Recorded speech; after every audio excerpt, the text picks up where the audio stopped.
of the key messages we're trying to get out is that women have really taken a real let's suck it up buttercup sort of approach, and we're just as guilty as practitioners for doing that.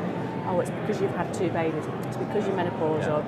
And actually, we don't get to opt out of these things. We don't get to opt out of periods, we don't get to opt out of menopause, we don't get to opt out of childbirth. There is no other point where you go into a room and come out completely different physically and mentally, holding another human being. And that's quite a big transition. And we leave women, sometimes they leave that labour room and they don't actually address what actually happened in there, either physically or psychologically. And that's, again, one of the key things that we've picked up in terms of women's health is developing. And technology like ours is a small drop in the ocean compared to where we can actually go with this.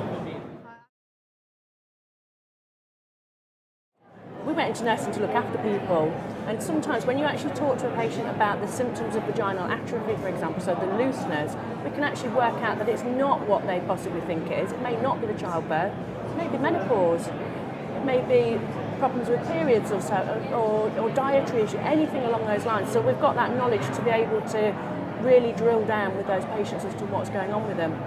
One of the examples we've had is a barrier to people getting information, and we've just found recently we did a Google AdWords campaign and they blocked the word vagina.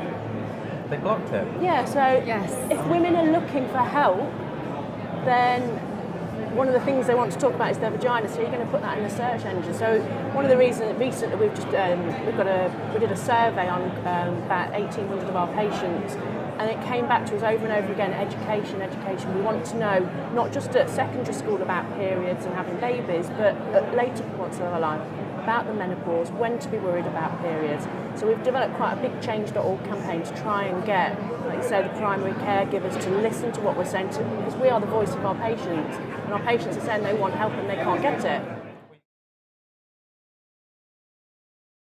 One thing I don't think I've asked yet is, how difficult is the treatment?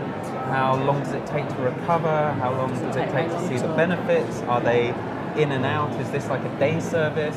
Just a little bit about that. So basically what happens is that everything is done online before the clients come. So that's one of the other things that we've done, is we've built tech into it at every point. Some of the questions we ask, we need to have measurable data for research purposes. So questions about things like lubrication, sexual satisfaction, climax, can be quite difficult to ask somebody when you've never met them before. Face to face. Yeah. So we have that, the patients do that form online, they're prepared with the nurse. They arrive on the day, we go through the form, pick up anything on the consultation, and we have 45 minutes. Some real cans of worms get opened up sometimes. Sometimes you can hear hilarious laughing, other times we can hear tears. The patient, it's their platform. At some point they've decided they want a treatment. Again, all the forms are online. Take the patient through, and the treatment takes about 10 minutes, 10 to 15 minutes.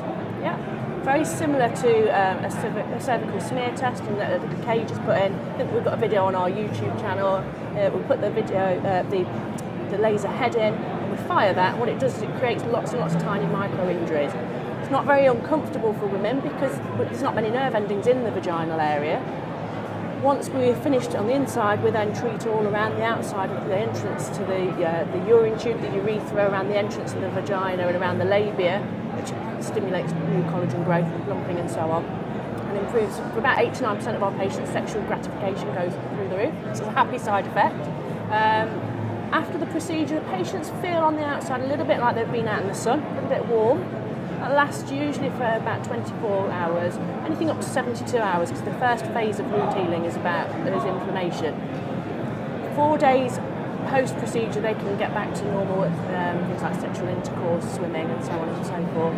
Most women find that within a day, everything's feeling like it's back to normal. What about the complications question? There's no real complication. The worst case scenario is a patient may get a touch of thrush, and that's usually because the pH balance is a little bit out of whack. Sometimes as part of the menopausal journey, or because we've altered that tissue there. But the vagina is a self-cleaning organ. This is why the panty liner industry is so buoyant, because we're constantly producing that mucus where the cells are turning over. The main difficulty is the technology to assess exactly what happens to vaginal tissue doesn't exist. We've got MRI and CT scans, so when people are looking at clinical data, we can't actually look at the minute detail, so we actually have to go on what our patients tell us. So things like I found that going to the bathroom was easier, I found that intercourse was more pleasurable or less uncomfortable. So that's something that we're working quite closely with a lot of other healthcare practitioners, so urologists and gynecologists, to start working out how we can start to really, really see what's going on with patients, and that's quite exciting.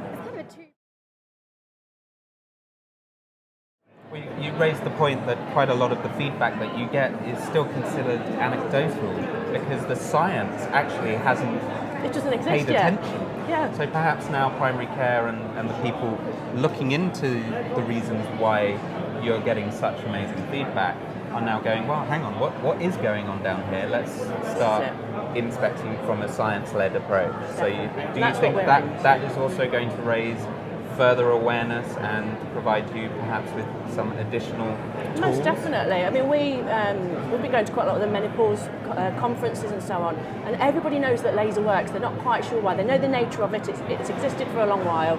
So we're partnering with a consultant, a professor in urology, and he's like, I know it works, and I've seen it work, and I just don't know why. And it's like, well, let's explore that. So that's what we're hoping to do.